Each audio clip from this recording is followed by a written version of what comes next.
He said it like a verdict. Get out. You're no longer our son. The sound of the door slamming behind me was final. Cold air hit my face. My mother didn't say a word. She just looked away. I was 21, barefoot, holding a duffel bag that wasn't even mine. That night, I slept on a bus bench 3 towns away, staring at my reflection in the dirty glass. I promised myself one thing: I'd never come back. And I didn't, not for 11 years. Back then, my father was everything, the kind of man people saluted in the street. A retired army officer, disciplined, proud, ruthless when challenged. I was his disappointment, too quiet, too curious, too unwilling to bend. When I refused to join the military and chose architecture instead, it wasn't just defiance to him, it was betrayal. The night he disowned me, he said something else, something that stuck. Men who walk away from their family die alone. Turns out, he was half right. Life on the outside was brutal, but it shaped me. I learned how to survive, how to read people, how to plan 3 steps ahead. I built something from nothing, a small construction firm that grew quietly under a different name. I didn't flaunt it, I didn't return calls. I became a ghost. For 11 years, I was dead to them. Until I found out, they'd made that official. It started with a letter, a bank statement actually, an old account I'd opened before leaving home. It showed a closure due to deceased account holder notice. I thought it was an error. Then I saw the signature, my father's.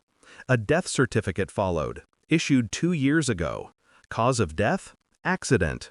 Unidentified remains. They'd declared me dead. I didn't feel shock. I felt clarity. The insurance payout was massive. My father's signature, my mother's approval, my brother's witness statement. They'd all signed my death for money. My blood didn't boil, it cooled. That kind of betrayal doesn't deserve rage, it deserves design. So, I planned. Step 1, verify the lie. I traced every document, their lawyer, the insurer, the forged ID used to identify my remains. It was almost professional. My brother's fingerprints were everywhere. Step 2, position myself quietly. I bought the land next to their family house through a holding company. Built a property office there, sleek glass, modern signage, unrecognizable name. They never suspected. Step 3, make my move when the audience was full. That chance came sooner than expected. A family reunion. My brother's wedding anniversary. Every relative, every old friend gathered in one house. My house, technically, since they'd mortgaged it against my insurance money. I didn't need an invitation. The night I walked in, rain was falling hard. The gate guard didn't stop me. I still knew how to look like I belonged anywhere. Through the window, I saw them laughing. My father at the head of the table, toasting. My mother beside him, her smile smaller. My brother, loud and careless. A dozen faces from my childhood, all pretending the world was right. I stepped inside, quiet as a breath. Nobody noticed at first. Then my father did. He froze mid-sentence. His glass trembled. My brother turned, blinked twice, then went pale. I smiled, small, polite. Miss me? Silence spread like fire. The room tilted. Someone gasped. My mother dropped her fork. I didn't rush. I placed an envelope on the table. Documents, bank records, the death certificate, copies of every forged signature. Their signatures. Funny thing about lies, I said. They live shorter than the people who tell them. My brother stammered something about misunderstanding. My father tried to stand. His knees failed. I leaned closer. You sold your son for cash, so I bought your house. The color drained from his face.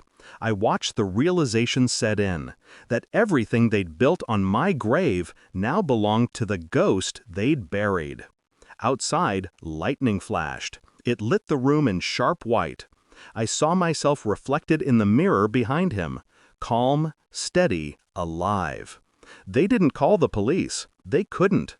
I left the house the same way I entered, silent, deliberate. By morning, my lawyer filed for eviction. The property, now legally mine, would be sold within the month. Every rupee of their fraud was traceable. Every document copied to the authorities. But that wasn't revenge. That was just cleanup. The real revenge was the silence that followed, the kind that fills every corner of a house once filled with pride. A year later, I stood at the edge of a cliff overlooking the sea, the wind cold and clean. They'd moved out of town, somewhere no one knew them.